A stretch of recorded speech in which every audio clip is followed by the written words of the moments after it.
Pretty much anything you see on social media now that's training related is not really how people train. Yeah, not even close.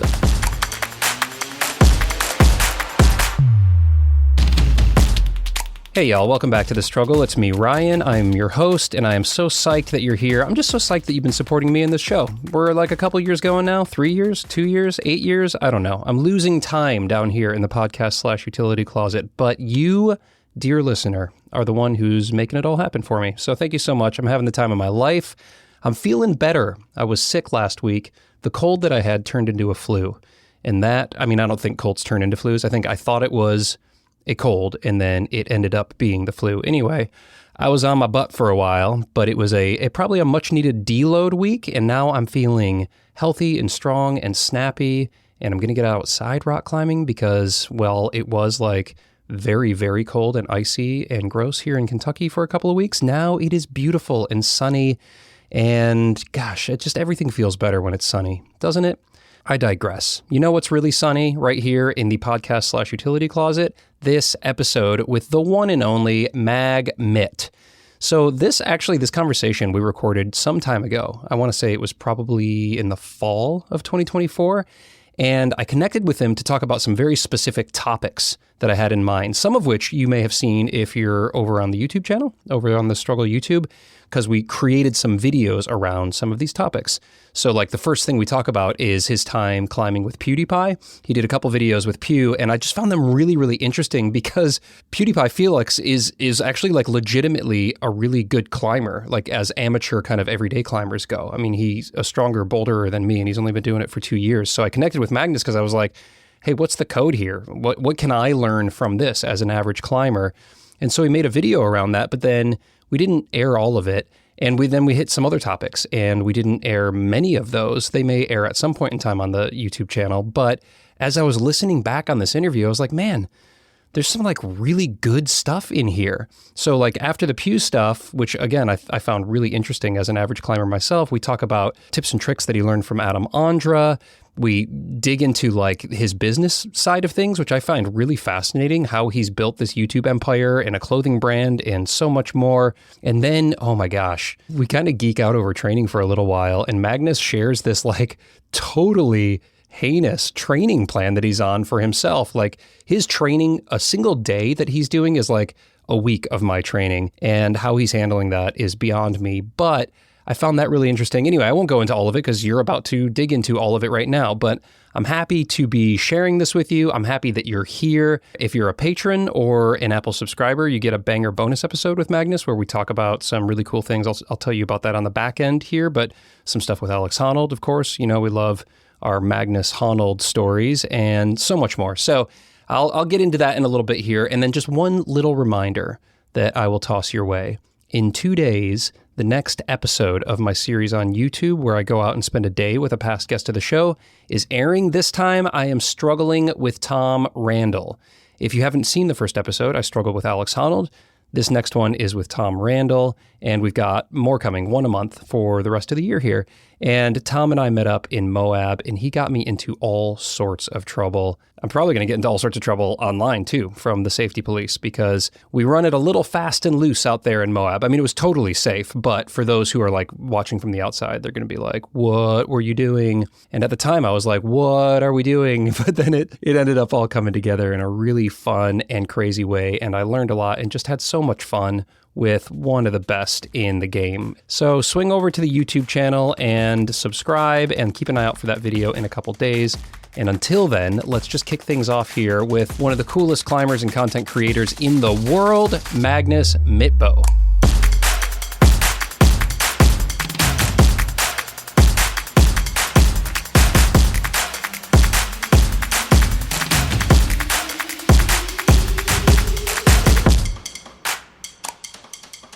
Have you climbed out there? Yeah, never been to Yosemite, no. I wanted to go also to make a video, but I heard that it's really hard with permissions and stuff. You know, Adam Ondra, he shot the whole Donwell thing. Right. And then he didn't get the proper permission, and now he's not being able to. He's never going to be able to show any of that footage. Yeah, it's like really expensive too. I think it's like $1,500 a day or something crazy like that just to shoot there. and you have to go all like through a lot of paperwork. And if you don't really know if you're even going to be able to show it in the end, it just seems like a hassle. I don't know. Oh my God, that's so wild. He shows up, he like effectively cruises the Dawn Wall, the hardest big wall climb in the world, and then can't And even they make go a film. through all the stress of filming it too. You know, the cameramen are rigged up, they're hanging in front of the wall. Like they show it Oh, from multiple angles, trying to make it really nice, and they're not able to show it to anyone because there's something about like you can't ask for permission afterwards or something. oh man, So, yeah. that's So that sucks. heartbreaking. Crazy. Well, you Yeah. gotta, hopefully you can make it out. Even if you don't film, you could film some other things. But I mean, Yeah. it's like climbing Mecca. But you don't, do you do big wall stuff? Not really, not that much. I mean, I've done a couple of big walls or semi-big walls, but no, I would like to do more of it. I think it's fun. Does it interest you? Yeah, it interests me, but right now I'm just so focused on making videos, and it's very difficult to shoot like big wall videos. So, Yeah. and also I'm not the best big wall climber in the world. You know, for a YouTube video to work, you have to be like either the hardest or the biggest or the best or the something like that. But I'm like pretty average big wall climber, I would say. So it wouldn't be either of those. Yeah, well, you know, it's interesting though, because like when I think it was the first time we connected, we talked a little bit about this, how it just makes more sense for you to shoot things indoors in gyms, and you can, you know, crank out more videos, and it's a little bit more relatable and accessible, and all of that makes total sense. But then since then, you've come out with some like pretty freaking epic outdoor videos. You know, this deep water soloing one, and you did a day outside with PewDiePie. You did that thing with Adam and Will Bosey that was like pretty epic, I think. Or was Pete Whitaker a part in that? Adam Will Bosey, that was not outside. That was inside. Oh, you're right. Yeah, that was like the comp bulges. But you guys didn't go outside after that, or no? Maybe it was just No, those guys. they went outside for Adam's video. I had to do something else. I had a good excuse not to go and try the sandstone stuff. But I was actually there last week for a festival, and I tried it for the first time, and it was really fun. Cool. But it's really scary though. Oh, But like it looks- everything else, you know, there's some routes that aren't that scary. So I tried some of the less scary ones. Well, I mean, again, even if you're not filming it, it's always good to get out and push. But you did get out, and I guess the logistics are just, you know, obviously much harder. But how was that experience? Like shooting, you know, deep water soloing that was like a pretty mega shoot, it seemed like. Yeah, that was a lot of work. We were there for 2 days to get the right weather, but we never got the right weather, so we had to come back in the spring. So 2 trips to the UK. On the first trip, we did a lot of other videos too, like we shot with Eddie Hall, and yeah, a lot of like more of my normal kind of videos, I guess you can call them. But also, I mean, I'm happy with how the video turned out and everything, but if you look at the views, it's doing way worse than my average videos, unfortunately. And yeah, it's the same with the PewDiePie video too. I mean, the outside video did not do as well as the inside video with PewDiePie. But that was also probably because it was also the second video with him. But Right. yeah. Yeah, it's interesting what you learn about your audience and the algorithm and kind of what responds. Well, I do want to talk about a few of these videos. That's kind of, you know, on my tick list of things to cover today. I got a few things, but I guess before we jump in earnest, anything on your mind, you know, anything that you want to talk about or not talk about? Not really. You can ask me anything. I don't get easily offended, so just shoot your questions. Great. Good. Well, there's no shortage of things for us to dive into that hopefully will be unoffensive, but I'll see if I can ruffle some feathers here. We were just talking about PewDiePie there. I think that's a good place to kick off because you did a couple like really mega videos with Felix, and this was in Japan, right? You traveled out there to climb with him in a gym and then outside. And I'm curious, maybe we'll talk about the gym climbing session first, because those Japanese bouldering gyms look pretty stout. And I'm curious, just like, you know, what you think of PewDiePie as a climber, because a lot of the comments are like, is he a climber? When did he start climbing? And I'm watching it, and he seemed pretty legit to me, especially if those were hard problems.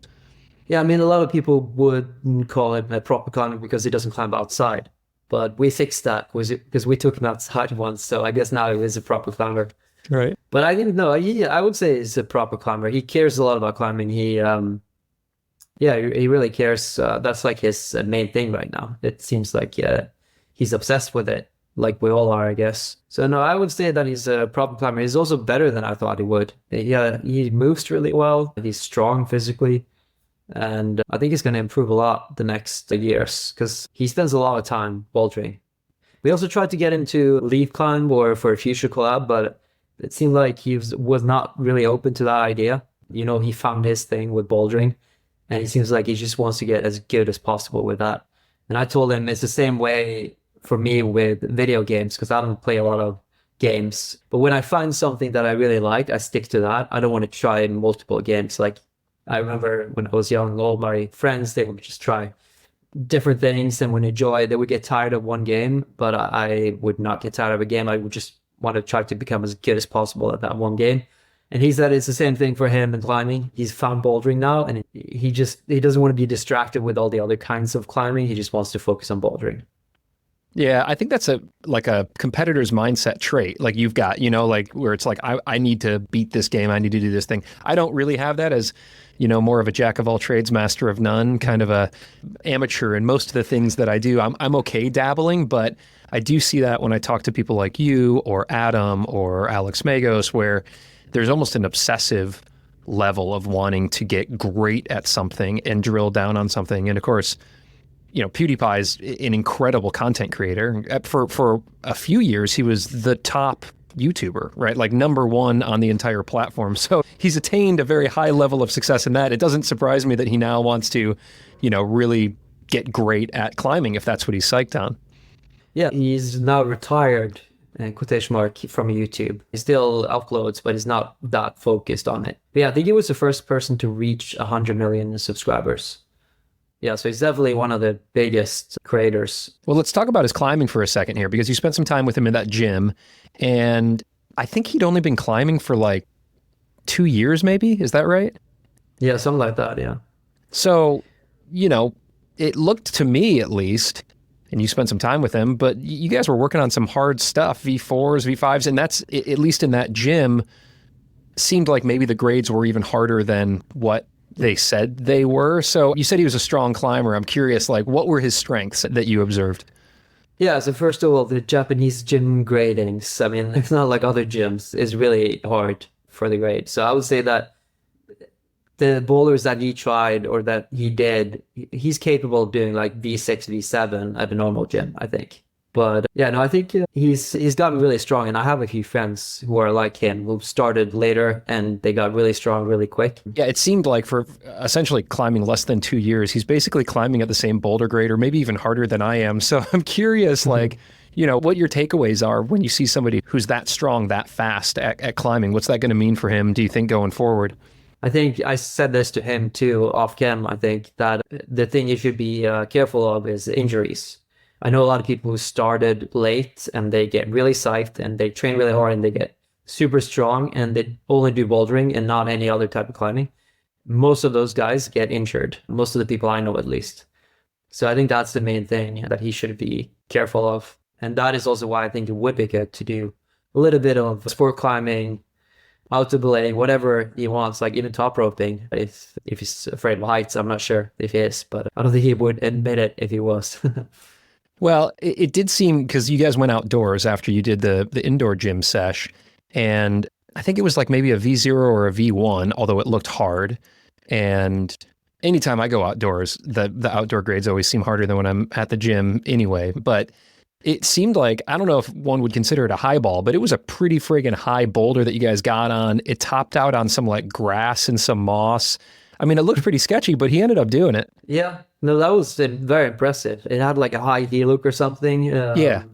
And the ground was not really that even. There were some rocks and stuff that were in the way. So yeah, no, he's not too afraid of, like, the bouldering part. He didn't seem scared of at all. So, and he seemed to enjoy it too. Like he really liked like being out in nature and everything. So maybe I actually gave him the guidebook after we finished, because I wasn't going to come back in a while, and I thought that he probably would. So he has the guidebook now. Maybe he will go there and boulder on his own. I think that he might. Yeah. Yeah. And do you think he'll be taking the cold plunge again? No, it didn't seem like he enjoyed that part so much. So probably not. I don't know though. You guys did that and then he went and flashed a V3. Like maybe the cold plunge is aid. Yeah. Yeah, I think it is. I think it's very healthy. Yeah. Yeah, you handled it very well. That was impressive to see. Well, kind of bringing back to some of his like technique in his climbing, because it's interesting. I mean, obviously he's a huge, international superstar YouTube personality, but as a climber, he's more representative, if you will, of kind of the rest of us who are in there trying to get, to get stronger, trying to climb harder. And he's progressing quite fast. It did seem like he was pretty skilled on static and heel hook type things. The struggles were maybe on the more dynamic style climbing. Is that fair? Yeah, I agree. He said that he hadn't even been trying like the comp style boulders. He had just been avoiding those. But I showed him a few, and he was actually really good at that style. So I was a little bit confused about that, because if he hasn't tried them before, he has a natural talent for that, for those sort of moves. Definitely. He did like a coordination jump really quickly. That was like one of the hardest boulders that he did. And I wonder if it's the same with a lot of people at his level that are kind of avoiding those types of boulders. I'm not sure. Well, I am curious, because you have done some courses now through your bouldering blueprint and altitude. You've worked with climbers who are more at that level. And one of my big takeaways in watching that day that you spent with Felix in the gym was how good he got after you were able to give him some minor adjustments, or maybe show him the beta, and then he could follow that. And speaking for myself, I'm more of a static climber as well. I might get on a dynamic problem, a coordination or something like that, and it could just feel like really awkward and impossible the first time I try it. And then I'll just move on. So, in working with him and in working with others, I don't know if it's a confidence thing, a beta thing. Like, what do you think it takes for those of us who do feel pretty uncomfortable on those to then progress? Do you have any tips for us so that we can try to get a little bit more comfortable on that kind of movement? Yeah, I think for him, it's a problem-solving part that's difficult. And I think he probably didn't try those boulders because he's afraid of failing. I think that's for a lot of people. But I think, especially on those comp-style boulders, I think you should try it just to try it. You shouldn't try it to complete or send it, You just give it goes to learn, or you take away some of the pressure of sending the boulder. Because I think also it's the same thing as when you see like a big dino or something. It's very intimidating the first time you try it. But if you just like set yourself small goals, not try to stick it on the first go, but first just touch the hold or like start the movement or whatever, and then go a little bit further and further until you're comfortable. Not going too much outside the comfort zone, I think, is the best advice when you start off. Yeah. Yeah. That's cool. That's the sort of thing that I did with him. I told him that, well, you shouldn't try to actually stick it on the first go. Just like try that move, see how it feels. And then eventually he started touching the hold, and then he started actually trying to stick it, and he did. Yeah, there's kind of that. It comes to mind. I think it was like it was like a foot shuffle. You kind of had to like swing out, generate some momentum, shuffle your feet, and then grab a hold and stop the swing. And for me, when I was watching it, I was like, oh my God, I've seen these, I've tried these are not working. My center of gravity always gets totally far off. And so is it just a matter of doing it enough where you start to gain confidence or comfort with that style of move? Or is there certain technique to those kinds of coordination, like slab walkthroughs? And there's definitely certain techniques like keeping your heel low and stuff like that, but it's from boulder to boulder, there's a different technique. So it's hard to generalize too much. But I think like you said, the main thing is just confidence. If you're confident in them, people who say that they're good at coordination stuff are good at coordination stuff. People who say they're not good are not good because you don't have the confidence. And it's a little bit the same with slabs and pretty much anything. So if you think you're good at it, you're probably good at it. But yeah, of course, there are different techniques and stuff for that stuff as well. And it's also even just how, like your body type, are you explosive or are you more a static climber? Stuff like that will affect it. And there is certain exercises that you can do to become more explosive, and being explosive is good for those types of moves. This episode's brought to you by the Force Board. Are you into training your fingers? Dumb question. You're a climber. You're obviously obsessed with your finger strength. You're probably looking at your fingers right now as I'm saying this. And let me tell you, The force board is a huge step up from hangboarding. If you're not familiar with what a force gauge is, it's this little digital device that connects to your phone, and as you pull on a block or a portable hangboard, it tells you exactly the force that you are using so that you don't need to mount a hangboard, you don't need weights or pulleys to get the desired training stimulus, and you can track all of your data seamlessly and program your workouts right there in the app. And training your fingers this way, let me tell you, instead of doing weighted hangs, reduces injury risk and is just a heck of a lot faster, easier, and more consistent. I've been using one for months now. It is super portable, so I can easily bring it with me to the crag or to the gym for warm-ups. And then I'm also using it to train up my endurance right now, doing some 7-3 repeaters at 60% of my max, which is super easy to program because the app gives me that target line to hit on each and every pull. And as soon as I can't hit that target, I know my session's done. Boom. That's it. I don't get injured. I don't get overly fatigued. Hit that link in your show notes or swing on over to thestruggleclimbingshow.com/forceboard to learn more about it and score yourself 10% off your purchase by using code STRUGGLE at checkout. This episode is supported by Rungni, Chalk, and Gear, and I'm just going to hit you with a headline right now. This month only, February 2025, Rungni is offering you, the Struggle listener, 20% off all of their chalk products. Okay, so that includes Magdust chalk, basically the go-to chalk, the chalk that I use every day.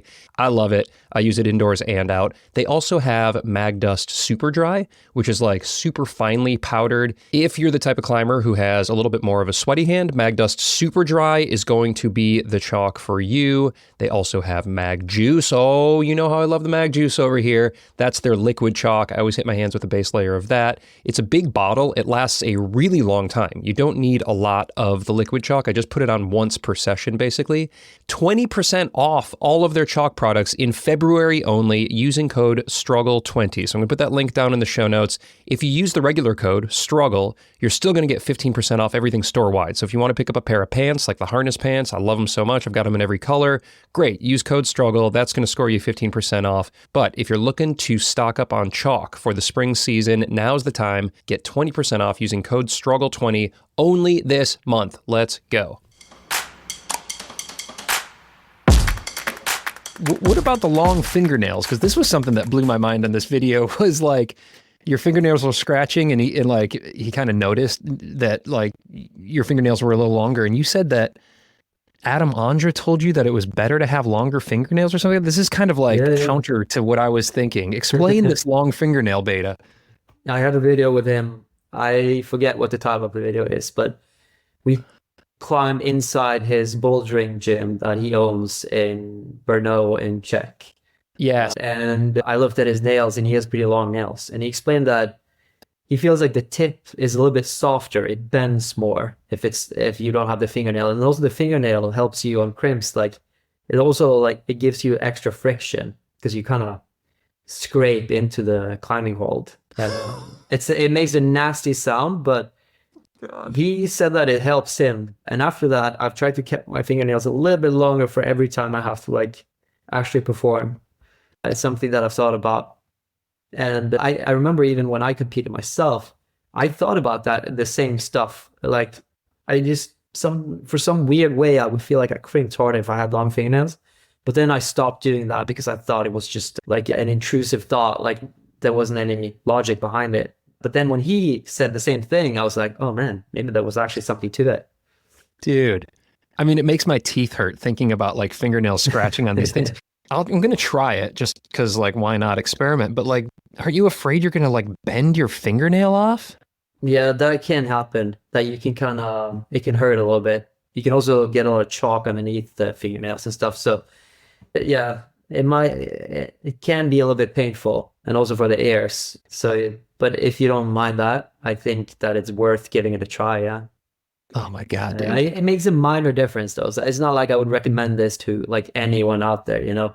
But if you climb at his level, it's like all the details matter. So things like that really matter for him. Yeah, it might be like a 1% thing there or less, but that makes a big difference when you're at the absolute top of the game. Well, you know, one more thing with Felix here, because you said that he's getting really hyped on climbing. And in fact, seems to be focused more on climbing these days than creating videos as PewDiePie.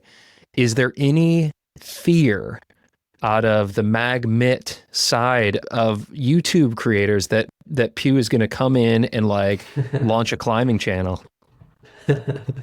Yeah, I mean, yeah, that would suck not to be in the videos climbing, but people don't consider me a climbing channel anymore, so I guess I don't have anything to worry about really. No, I think it would be very cool if he launched the climbing channel. I proposed it too, that he maybe should, but he said that he has too many things going on right now, and he's built up this audience for other stuff, and I think for him, going climbing is kind of his space where he doesn't interact with people, or he's not like it's his own thing that he doesn't want to share with his subscribers or the world necessarily. Right. So I don't think he's gonna make climbing videos. I think that he will occasionally do climbing collabs and he will enjoy being in other people's videos, but not making videos on his own channel. No.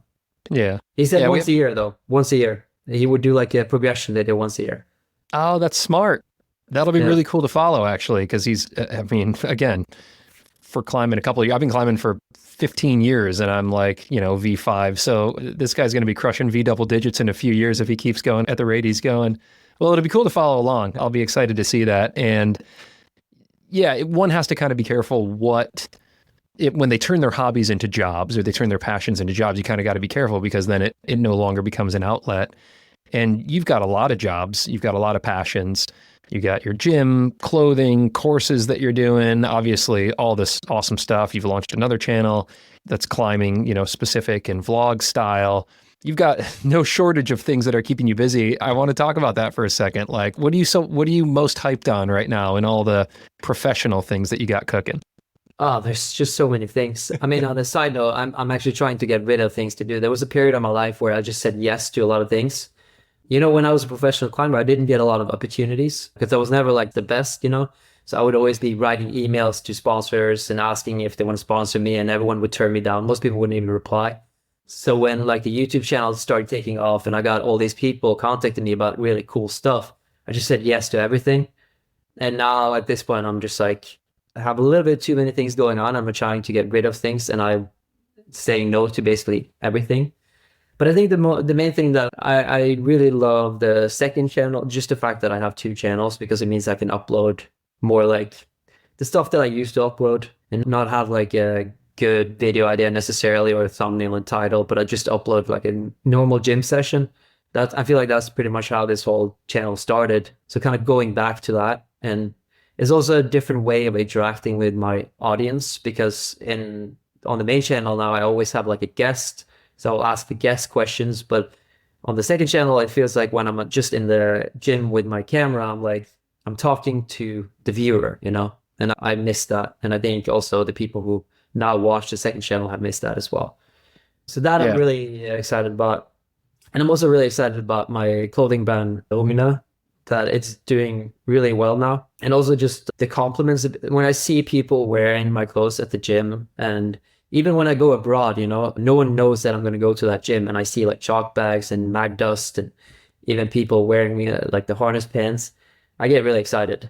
And I think I haven't heard one negative thing about it. So I think that's really cool. That's got to be such a cool feeling. I will say this, I mentioned earlier that I spent this weekend in the Valley in Yosemite when I was out in LA.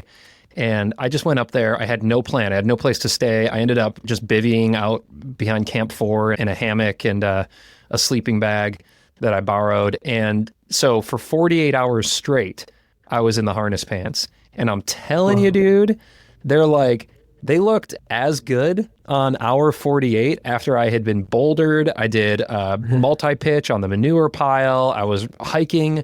I climbed to the top of Sentinel Dome and there was a bunch of snow up there still. And in order to get down after sunset, I just butt slid down probably 20, 30 yards of snow, and they dried right off. I mean, this is going to sound like a commercial, but there is a legitimate admiration for those harness pants. And I got the harness shorts as well, but I prefer to climb in pants because I just always worry about my knees scraping on things. And I put those things through the ringer and they just came out still just as soft. And I mean, it's the best pair of climbing pants. I've got them in every color now. It's the best pair of climbing pants I've ever had, hands down. Yeah, it's basically the highest quality fabric you could get. It's so durable, it's so light, it's so stretchy, and the way that it's put together is just amazing. The fit and everything. Now it also sounds like an advertisement from my side, but No, it's actually, if you ever saw me like on an airport at a party, no matter where you see me, you're gonna see me in the harness pants. They're my favorite pants, hands down. And also that's why I started Rogner, was because it started with a chalk bag. I found there was no chalk bag, and I thought it must be so easy to make a chalk bag. Like how hard can it be to make a perfect chalk bag? You know, it's just a bag of chalk. But Right. somehow they were always like too narrow, or whenever you put your hand out, the fabric would come out and there would be chalk everywhere. So it started with that, and then pants is of course like the hardest thing to make. So the fact that we got that right is, yeah, I'm really proud about that. And also the team now that works with Ona are like really good. So yeah, that's really cool. That's really great, dude. Well, I have to ask you one more thing about this because I was out climbing. I filmed a thing with Alex Honnold. I spent a day with him. We filmed, I think I was telling you about this the first time we talked. I was like, I got this wild idea where I want to spend a full day with past guests of the show. And you were very encouraging. And, you know, you also thought it was like a little bit of a dumb idea because I would spend an entire day and get one episode out of it. But part of it's just like, hey, I want to go spend a day with my heroes. So Alex was gracious enough to invite me out to Vegas, spent the day climbing with him. And I was talking with him about my favorite liquid chalk, which is Mag Juice. And we had a good laugh. We had a good laugh about all the innuendos around Mag Juice and, you know, rubbing Mag Juice all over our hands. And so you got to tell me about how Mag Juice came around. The name or the product? The name. I mean, we could talk about the product too because it's a great liquid chalk, and because I'm always like climbing hot out here in Kentucky, I like a liquid chalk. But the name, dude, the name. How did that make it through all of the channels? And everybody said yes. Well, the first thing, I did not come up with a name. They came up with a name, like the team. And my first reaction was that it was a joke. Like, we can't call it Mag Juice. Right. But they insisted that we should call it Mag Juice. It's a good name. It's provocative, and people are going to love it. And I think it was good because it gets people talking, you know. It's a name that you remember instantly because you like, I don't know, it's... In Norway, we have a company, like the most famous backpack company is called Douchebags. And when they tried to make it big in the US, and they had to change the name to DB because it was too provocative, basically, for the American market. So part of me thought that maybe it would work for the European market, but maybe not for the US. I think, not to generalize, but I think in the US, stuff like that, like swearing, and people get maybe a little bit more offended by stuff like that. So, and then that's also another cool thing, is to be able to sponsor so many videos and creators in climbing, you know. That's another fun part, being able to finance fun projects. I think that's really cool. Yeah, it's awesome. Well, as somebody who's on the receiving end of that, I really appreciate it. Hustling hard, but also many of the athletes that I've had on the show are able to fund in part some of their adventures and their trips and their lifestyle by working with you all over at Rungni. So that's really cool that you give back to the community in that way. Well, let's keep talking about some climbing for a second here. You recently did a video where you spent time in the gym with Alex Megos, you know, one of, if not the strongest climbers in the world, at least on some metrics. And so I'm curious, juxtaposing now with having spent a day with a more amateur climber with PewDiePie, what were your big takeaways in spending time with Alex? I mean, I know Alex a little bit from before, so I know how crazy he is. He trains so much. It's incredible how much training his body is able to absorb. I think it's crazy. He reminds me a little bit about Jakob Schubert in that way. I think those guys are probably the people I know who can absorb the most amount of training. And then you have people on the other end of the scale, like Chris Sharma, David Lama used to be like that too, who were just very naturally gifted. But like, I remember when we shot with Alex, this was shot, I think it was in March or April. So he was training for the Olympics. We met him at like 10 o'clock or something in the morning. And he had already trained for like 4 hours or something crazy like that. And then we started shooting with him for another 3 hours. And it was the same. I was just up in Flatanger actually like a week ago. And we shot a little bit with him. Not too much, but I went into in the morning, I went into the bar to warm up a little bit, and I thought I was all alone. And then behind like a tractor in the back, like dirty back, he was doing yoga. He had been sitting there for a few hours doing yoga, you know. He's just so dedicated in everything he does.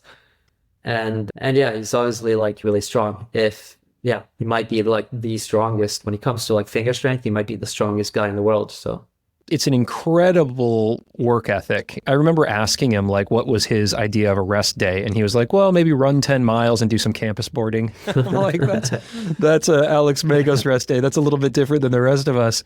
And I have spent some time with him out here at the Red River Gorge and seen his like morning yoga routine. And yeah, he's just incredibly dedicated to climbing and training, but also admits that one of his biggest struggles is that more dynamic style of competitive climbing. And it's something that you are very strong at. And so I'm curious what the exchange was like and what that experience was like working more of those like Olympic style boulders. Well, I'm strong compared to the average gym goer probably, but not compared to him. I think he's still better than me in the comp style, but we're probably we're more even than on the pure strength stuff. No, but I think he was in really good shape before coming into the Olympics. I thought he would do, I watched him in the comps leading up to the Olympics, and I thought he looked really, really strong, especially in lead. So yeah, it was a shame that I think if he made finals, a lot could have happened. So that was too bad. But yeah, I think he's gotten a lot better also in the comp style. And it's also cool to see, that him, Adam, and Jakob were all, they're a little bit younger than me, but I competed with all of them.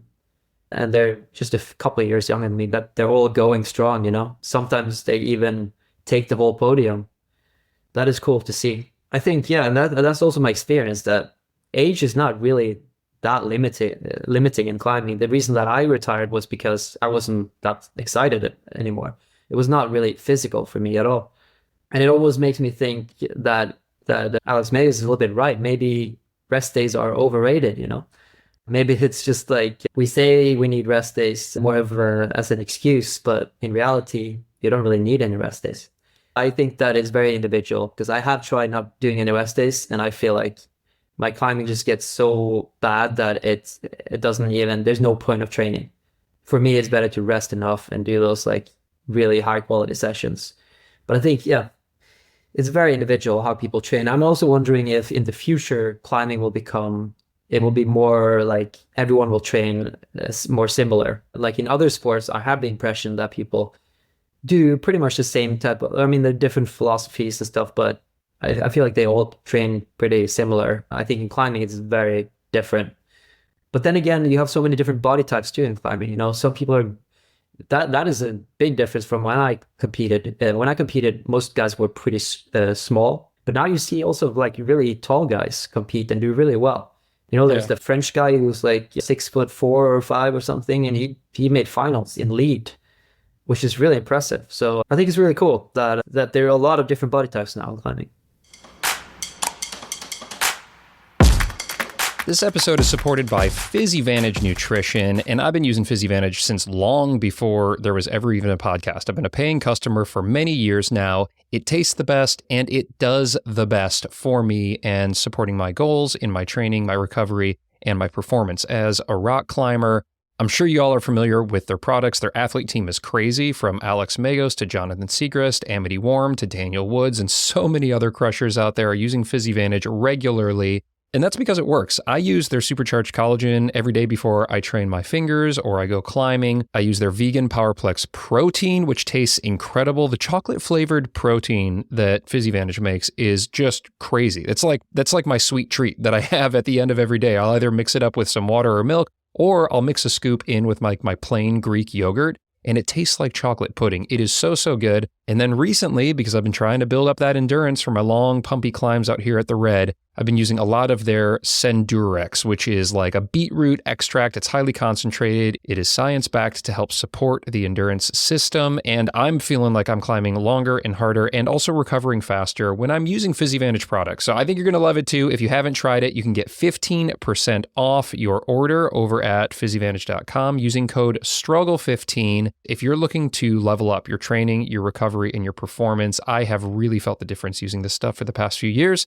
And I think you will too. Check it all out at PhysiVantage.com and use code STRUGGLE15 to get that discount. I just want to take a quick second here to talk about how I'm keeping track of all my training and climbing over the course of days, weeks, months, and years. And I'm using an actual physical analog journal, a paper journal that I'm holding in my hands right now called the 5-Year Training and Performance Journal. I created this. I've been using something like this for the last 9 years, and it's a reflective journal, meaning I put something in for every single day, and at the end of the year, the next year starts back underneath that first one. So that as you go, you are able to see where you were at 1 year prior, 2 years prior, 3 years prior. You can log your goals at the beginning of every month and see what you checked off. And then the big breakthrough for me is that I'm able to reflect back and see what training interventions are actually working, what are worthwhile, and maybe which ones aren't. And I'm also able to see with a ton of gratitude and joy how much progress I've made. And I've never been able to get that from training apps. I like training apps. They help me to do my training, but this reflective journal has totally changed how I'm able to understand my personal training, my performance, and then everything that I do as a climber, like all my notable routes that I've sent, all my thoughts and dreams, they're all in here. And I get to look back and enjoy that day after day and year after year. And now you can too, because I made it and I'm selling it. And for $40, I think that's probably the cheapest thing you could buy that will last you 5 years as a climber. You can learn more over at thestruggleclimbingshow.com/journal. I hear you about the individualization as well, because I feel like, Alex Megos, speaking of him specifically, he's cut from a bit of a different cloth. He's just always been this German machine, like half man, half cyborg, and seems like he can go pretty hard.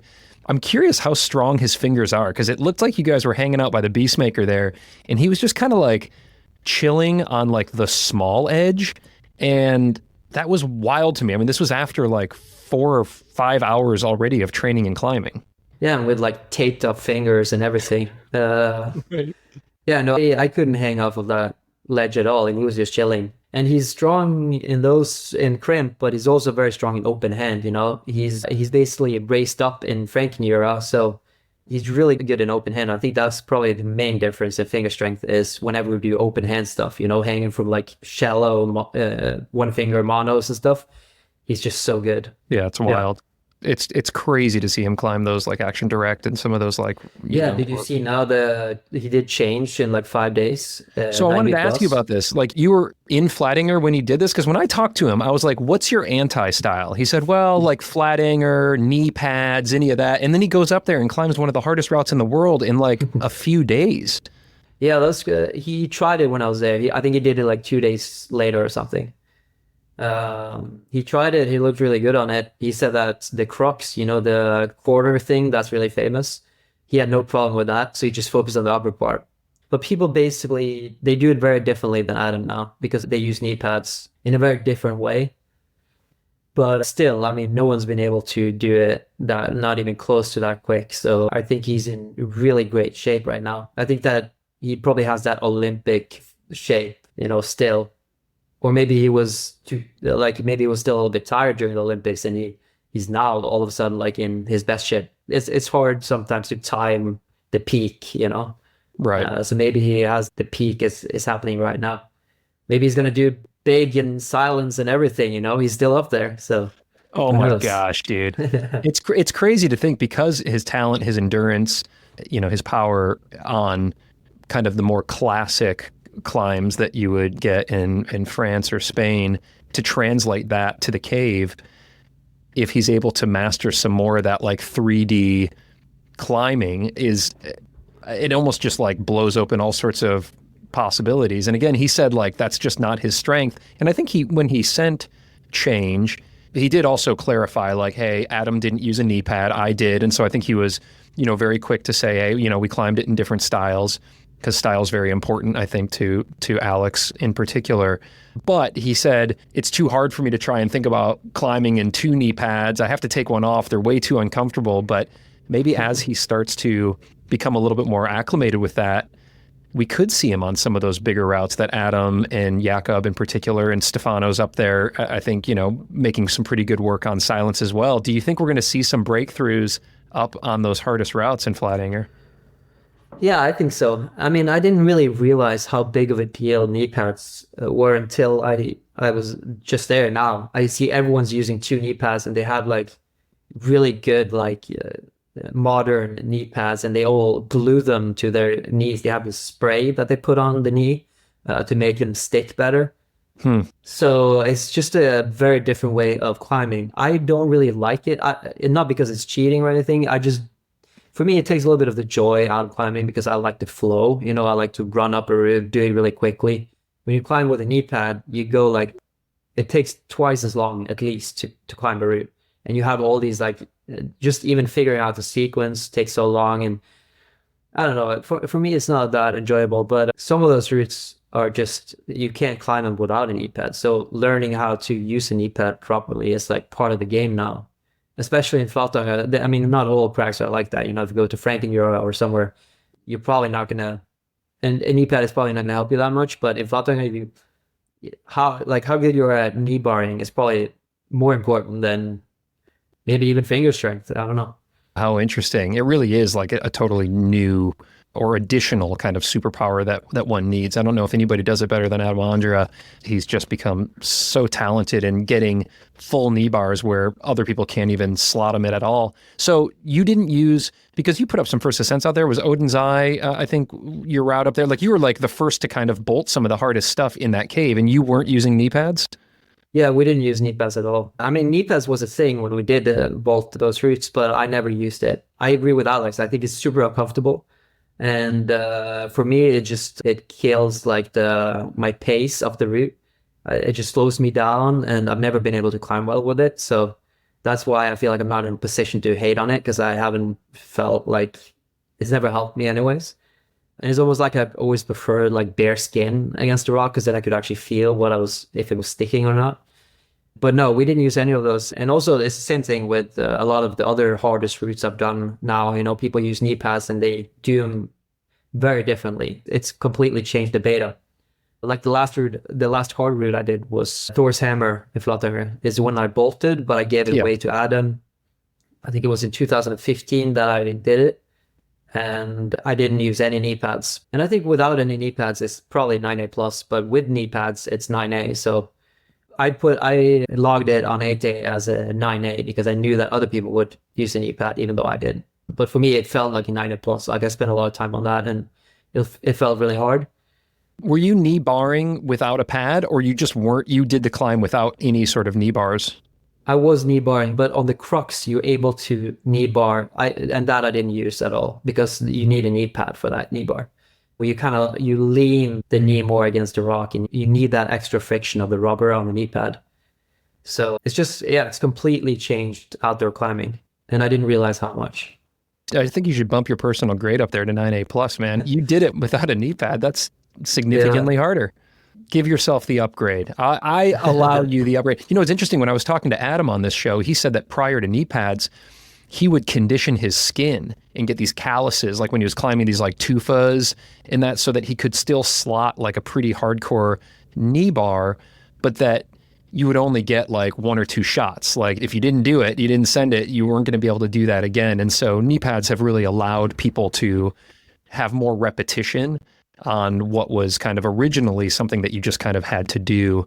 So yeah, I wonder, I don't know, I always get like really bad, you know, Alex Megos was showing this too. He gets like bad skin on the fingers. Maybe one day there's going to be these little glue-on rubber pads that we put on our fingertips that'll keep the splits from happening or something. I don't know. Where's the technology going to take us? Yeah, I've discussed that with people actually. If we could like almost like contacts, you know, put them on and put a little super glue. I don't know if it's possible though. It would have been cool. Somebody's going to figure it out. Well, I want to talk about just the concept of training here for a second. You did this video with Alex Megos at the gym, and you said something that really struck me, which was a lot of the training that we see on social media looks good, but isn't effective or isn't like what real training is. And what did you mean by that? Well, that's how I started on the internet. That was by doing 1-finger pull-ups. I was like known as the 1-finger pull-up guy before people knew my name. And I never train 1-finger pull-ups. I only did it like for the video because I was like naturally talented at doing 1-finger pull-ups. I did it for the video because I knew people wanted to see it. But that was never part of my training. And I think there's a lot, especially now, there's a lot of stuff like that. You know, you do stuff that looks cool for social media, but then how you train is just very repetitive and boring.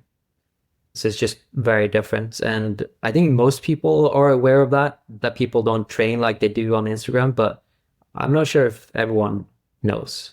I think it is hard to decipher it sometimes, to separate it out.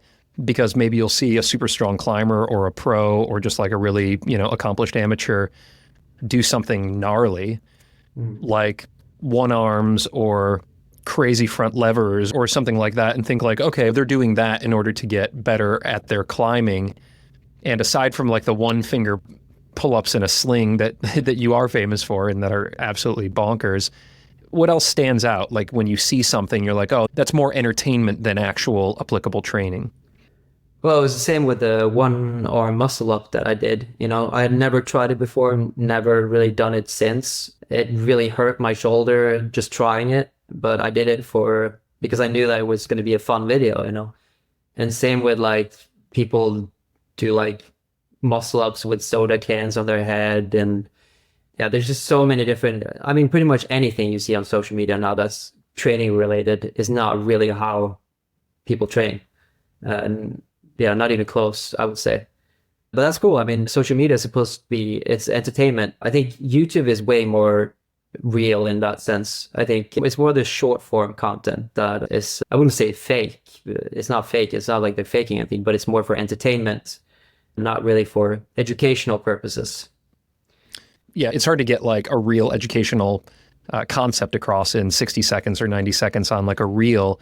You did spend quite a bit of time with Alex Megos and also worked with him and his coach Patrick on this altitude course that is one part kind of bouldering and one part training from what I understand. And what then stands out, kind of the other side of that coin, if the muscle ups and the one arms and some of those things are more about entertainment, what's the boring stuff that you think is maybe the most efficacious, the most important that is going to lead to benefits, even if it's just maybe not as exciting on social media? No, I think the stuff like hangboarding is really important. I think flexibility, even stretching like Alex is doing, is really boring. It doesn't look good on social media or anything, but I think that's really good. It's something that you can do in addition to your training. It's not like that's going to tire you out for your training session, especially the hips and the legs and all that stuff. So I think all climbers could benefit from being more flexible. Just everyone is just too lazy to do it, basically, myself included. But I think finger strength, that's the most, and Emil has a good video on the hangboards. His hangboard video is really good. And that is very educational. So that's just one example of how YouTube videos, like you have more time to explain it well and people watch it to learn something, I feel like. But yeah, from Alex, I think the main thing people want to see from him is his flexibility. How did he get so flexible and how did his fingers get so strong? So that's what we're trying to do in the course. Oh, cool. That's great. Yeah, flexibility has been a real struggle for me over here, as have strong fingers. Really, it's all a struggle for this guy over here. But, the last time you and I spoke, you said that you had kind of cut your training about in half, and some of the metrics you were either maintaining or even improving on in terms of like your long duration, one arm hang on the 20 mil. You weren't quite as explosive on the campus board, for example, but you really, in doing about half the stuff, you were maintaining quite a bit. And I think you said you were doing that maybe, 2 or 3 days a week. You were doing doing all the set boulders at the gym and then a little bit of hangs. Has your training stayed about the same since then? Or what are things looking like these days? How often are you climbing, training, etc.? Yeah, it hasn't really changed that much. But this fall, I'm planning on doing actually having periods where I train really hard, because right now I don't have a goal or anything to train towards. So I just had a week where I wrote down like a training program. That's what I used to do in the past too. And I trained like really hard one week. And then and then I take like a month off where I just climb normally and just have fun. But to have that like 1 week where I really dedicate myself to training hard, almost breaking myself down a little bit, it's worked really well for me in the past. So it's something that I've tried to, or I'm going to try. I've only done it once now, but I'm going to try to implement that a little bit. So if I do that, like if I have those hard training weeks, like maybe, 10 or between 5 and 10 times a year, it's going to help so much. You don't want to train like that always because you're going to be tired and stuff. But I think once in a while, it's really good to just get really tired. Just give me a sense for like what that hardcore week looks like. Yeah, I mean, now it used to be all climbing related because I used to only train for climbing, but my goal now is to get fit in not only climbing, but also like even running and stuff because I do all sorts of things on my channel. I have some like military collabs coming up this fall, and I've been able to just wing it up until now, but I think I should try to actually make an effort and like do a little bit of running, a little bit of training, so I'm a little bit prepared at least for those kinds of challenges. So I actually have the training plan right here. I can look at it. Yeah, like that video you did with that guy who has like the best VO2 max in the world was like fucking crazy, dude. Yeah, that was an eye opener for me too. Like after that, I was like, oh, wish I was just a little bit more fit. Yeah, so day one is running 5.5 kilometers and then warming up before that and stretching after. And then midday, I train like in my abs program. I have like a training program that I do just on the floor. And then session 3, easy hangboard, 15 seconds times 8. And then I do bench press, dumbbell press, weighted pull-ups, bent rows, hammer curls, and dips. So that's like one day. It's one day? Yeah. Holy shit. So that would be 3.5 hours of training. And then the next day I would take it a little bit easier. But this was like the first week. I haven't done this in like 8 years. And already the first day I was like so destroyed. So I had to adjust it a little bit. And next time I do it, I'm going to make it a little bit easier. So I think I have to ramp it up a little bit slower just because it's been so long since I did this sort of stuff. But I used to do this also when I climbed professionally. But then it would be more like about climbing, like in the morning I would do bouldering and then I would do 4x4 or do 10 routes harder than 70 plus or something like that in the evening. Like I would write down everything because, yeah, I think it's good once in a while. I don't think it's always good to be like a slave to a program. Sometimes when you have a training program, I feel like I tend to just want to finish without caring too much about the quality, As long as you check it off the list, it's fine. Right. So that is the main thing for me. I have to remind myself if I have a program that even though I can check it off, I have to make sure I do it really well because I tend to get a little bit lazy, especially when I'm tired and stuff. I'm just like, whatever, I'm just gonna do what it says in the program and then we tick it off and then we're done. But to actually do it with high quality is good. So I think also having like a thing where you rate every session, you have to be honest with yourself, like how would you rate this session from 1 to 10? And then by the end of the week, you can sum up everything and see what score you get. And you can then compare it to next time you do a hard training session like that. That makes sense. I mean, it also makes sense that you were destroyed after trying that first day. I mean, literally like that first day that you just said there is, if I'm lucky, a week of my workout routine. I mean, you're an elite athlete and I'm not, but I'm curious, like what do you follow with that then? What are you tackling the next few days? Yeah. So there was one day where I got so destroyed from this. That was squats, deadlifts, lunges, leg extensions, hack squat, and leg press. Oh. And I just couldn't walk. Like it was crazy, and then I had like a climbing session, like a bouldering session 2 days after. And I remember whenever I tried to jump down from a boulder, I would just collapse on the floor because my legs couldn't, like, I had to take the elevator up to the second floor to go bouldering my gym because my legs were just busted, completely worn out. But it just goes to show, like, my legs are so weak and I want to do something about that. But at the same time, I don't want to grow them to get too big. So it's a hard balance. But I feel like at this point in my life, I want to make sure that I'm all over strong and healthy. So it makes sense for me now to just focus more on general fitness while trying to maintain the level I'm on in climbing as well. Yeah, cool, man. Well, I appreciate the window into that training there. Are you going to be, it sounds like you've got some collabs coming up this fall where you're going to be wanting to be very fit. Are you going to be sharing more about your training journey as a part of that? No, probably not. I'm not sure. It's very difficult. I've always wanted to do those like 30 days challenges or like, yeah. But it's just so much work to film. You have to film a little bit every day. And when I'm doing a week like this, I'm just so tired that I don't really even want to bother with the camera.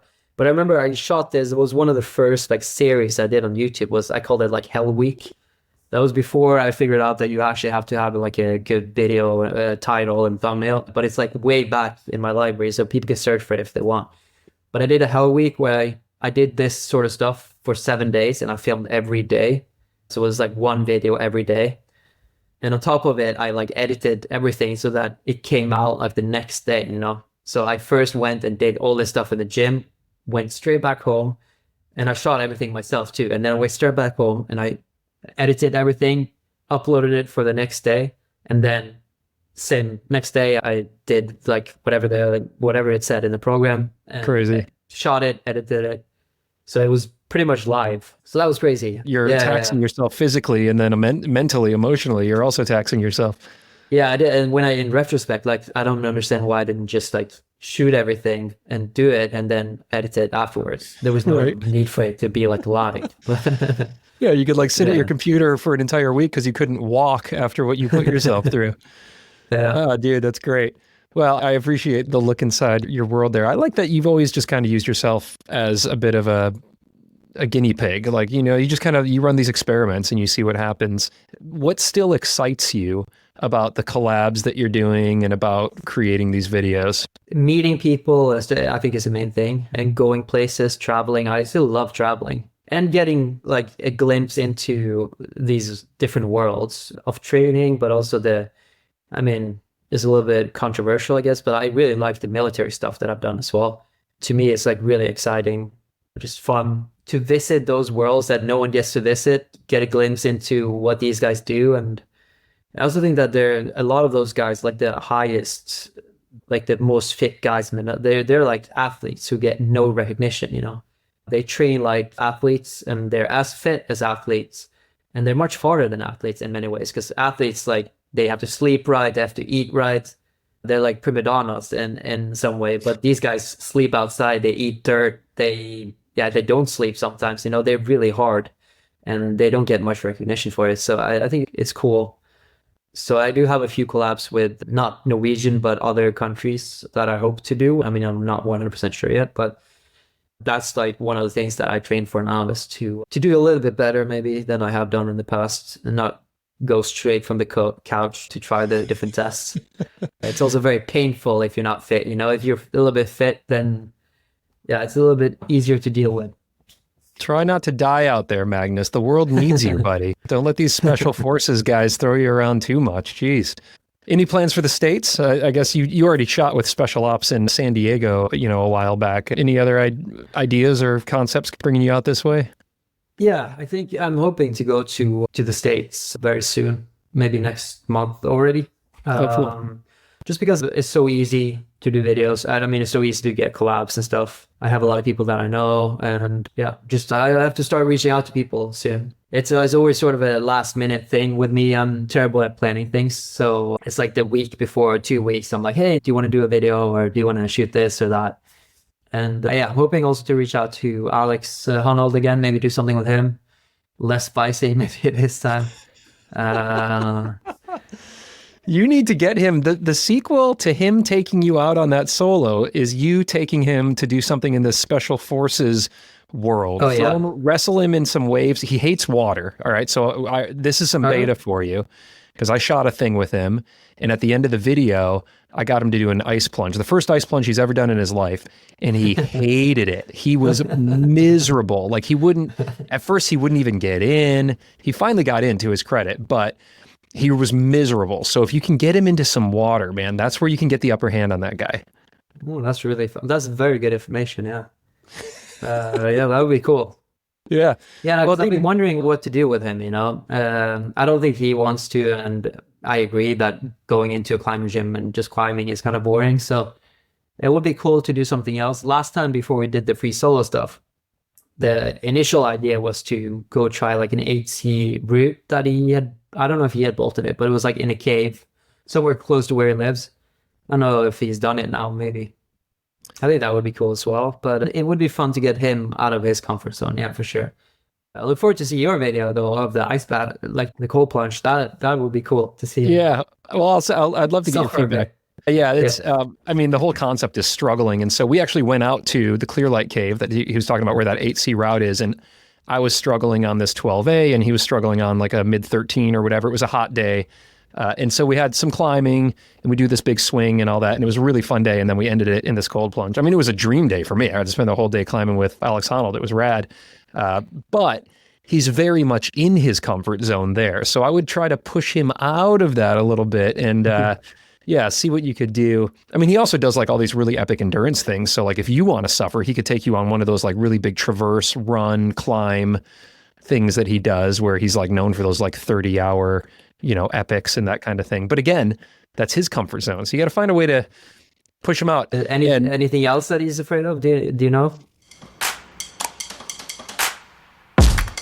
All right, on that cliffhanger there, I'm going to wrap up this episode here with Magnus Midtbø. Now, in the bonus episode, we do continue this conversation, and we peel back a little bit more on the psyche of our good friend Alex Honnold and what he's afraid of beyond cold water.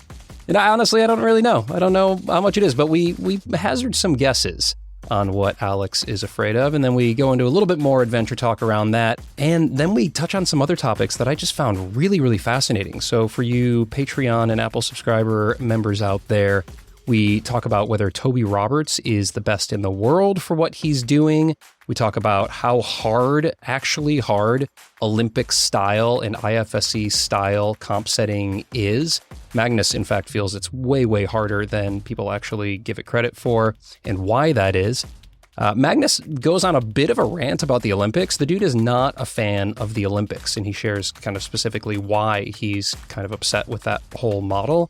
And then, we talk about kind of this idea around open comps and where men and women would stack up. And specifically, we talk about Janja and where she might fall if Magnus is able to pull together an open comp. This is something that he's been scheming about, or maybe like it was a little bug that I put in his ear about whether he could get Janja and some of the strongest guys in the world to get together and have a comp. And man, would I like to see that. But until we see it, we talk about it and we get Magnus's thoughts on that and a bunch of other things as well, including Patreon and listener questions. You can get instant access to all of that right now at zero cost, actually, with a free trial over at patreon.com/The Struggle Climbing Show, or right there in your Apple Podcast player if you are an iPhone person. And you're also going to get instant access to more than 100 hours of other bonus content featuring the best of the best. I'm talking about Adam Ondra, Chris Sharma, Nina Williams, Alex Honnold, Magnus Midtbø, and so many more athletes and coaches that have been on the show here.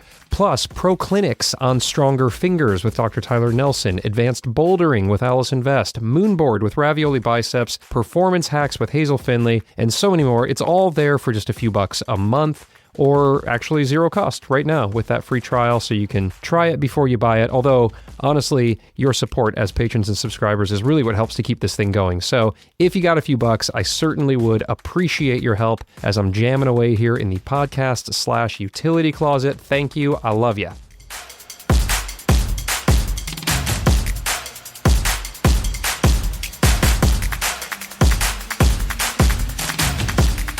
Big thanks and appreciation to all of our show sponsors who have brought you this episode here at zero cost. Way to go. You can check your show notes for links and special discounts from those guys that are only available to Struggle listeners, and there's some great discounts there, so check them all out. Actually, you can see all of the show's brand sponsors and special deals by popping over to thestruggleclimbingshow.com/deals.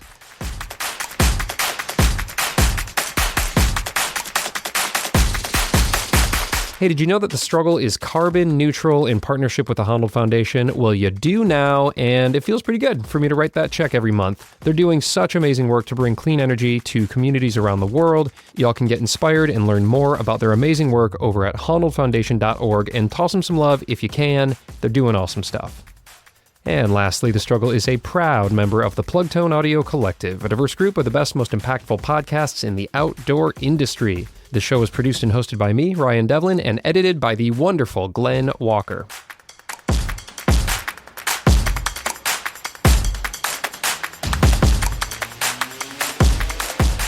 All right, that clips the anchors on this episode. Thank you so much for tuning in and supporting the show. If you want to do something that helps me out for zero cost, you could rate and review the show wherever you listen, or just share this with one of your climbing friends or the gym that you climb at. It really helps to get the word out there. I appreciate it. I hope your training and climbing are going great, and if you are struggling like me, well, just remember the struggle makes us stronger.